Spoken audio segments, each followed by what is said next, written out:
இந்த மேட்ச் பாருங்களேன், பக்கத்துல ஒரு எனிமி வருவாரு. அவருக்கு நம்ம டேமேஜ் குடுத்துருவோம். ஆனா, அவரு ஃப்ரெண்ட் பிடிக்கிறதுக்காக உட்கார்ந்து உட்கார்ந்து எழுந்திருப்பாரு.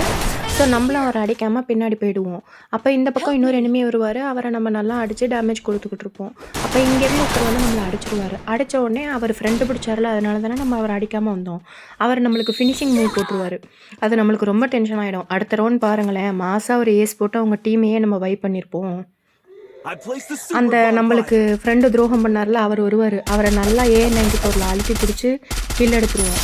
அடுத்து பார்த்தீங்கன்னா, நம்ம டீம்மேட்ட அடிச்சுட்டு அந்த கில்ல கிளியர் பண்றதுக்காக இன்னொரு எனிமி அந்த பக்கம் ஓடி வருவாரு.